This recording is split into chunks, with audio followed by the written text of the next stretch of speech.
and thank you very much. It's really amazing to talk to you over so much of distance. I'd like to start by saying I'm very honored to speak to all of you and to hear such professional views. Very enlightening, and I really look forward to this interaction. I'd like to start with, what our previous speakers spoke, because I think it's very profound. Ambassador Gautam mentioned very clearly that the situation on the India-China border is reflective of India-China relations. And I think that's a very, very important point.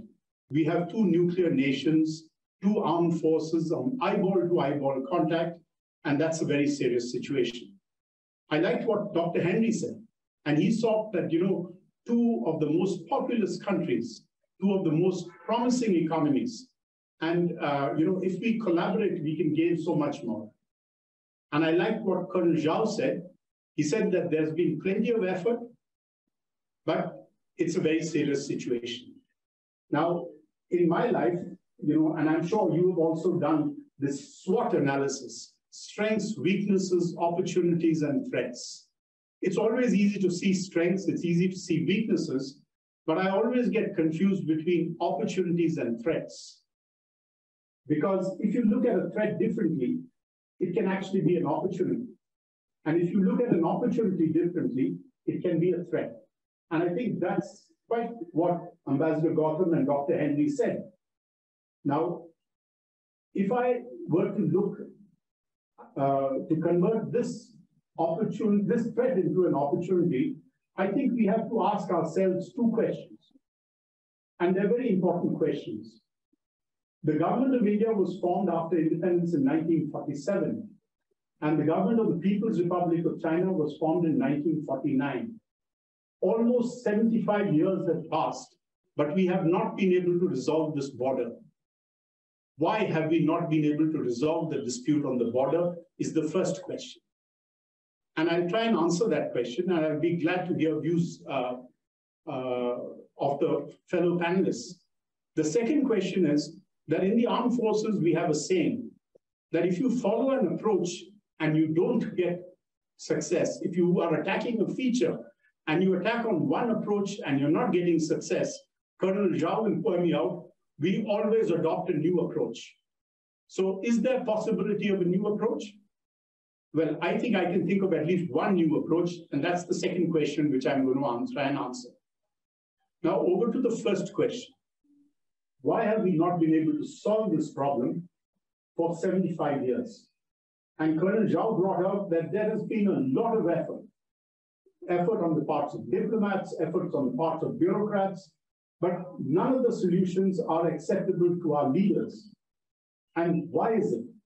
My suspicion is that we are presenting our leaders with solutions that are very difficult for them to accept. Now, in the armed forces, we follow something called war gaming. And I'm sure Colonel Zhao knows what war games are. It's based on the game theory. So if I convert this particular situation into a game where we have a Chinese team and an Indian team, and the Chinese team has made a map which encompasses some areas which is under occupation of India, and it encompasses some areas which is claimed by India. And India has made a map and says, this is our area, and it includes some areas which is under occupation of China, and includes some areas which is claimed by China. How do you resolve this problem in game theory? Why I'm saying game theory is, let's leave the nationalism out of this and just look at it purely in terms of game theory.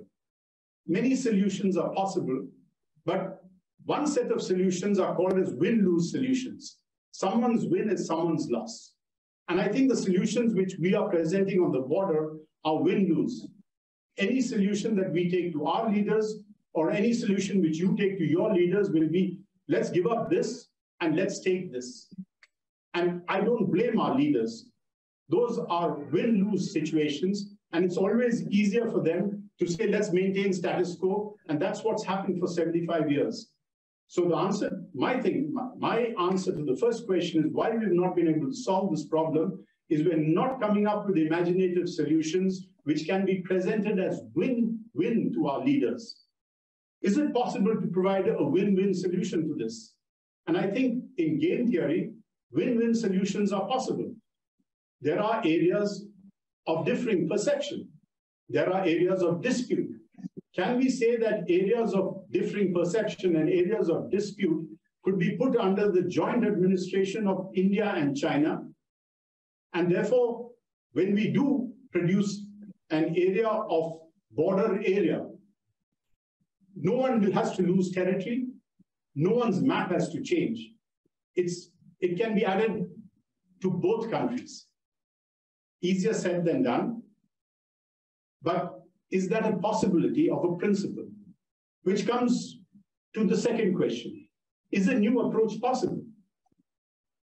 I think perhaps a new solution could be possible. A new approach could be possible. Wargaming is one way, but when you look at it on ground, it's a very, very difficult situation. And I've served in all these areas, right from the eastern side till the western side. In all the areas, I have physically moved and seen those areas. Is it possible in a first stage that we select one disputed area, we delineate it on map, we demarcate it on ground, we appoint a joint administrative authority with India and China, they take charge of that pocket, and then we withdraw the armies outside the disputed area. If we do it in one and we build confidence, maybe we can build it somewhere else. And in the process, maybe we have a different approach to this problem. Those were my two questions, and those were my suggested answers. But before I conclude, I'd also like to mention, my father was an Air Force officer. He's no more, but he told me that India and China are two old civilizations, at least 5,000 to 6,000 years. The problem came when the British colonialists came, and they drew lines, a McMahon line, a Johnson line, and there are other lines as well. But what happened in the 5,000 years before the British came? How did India and China live? We accepted that there was a border area. Our daughters got married from there, and we imported tea from here, and we lived in a border area. So is it possible that we can resolve this problem by replacing these lines with border areas? That's my suggestion. Thank you very much. Thank you, Mohan.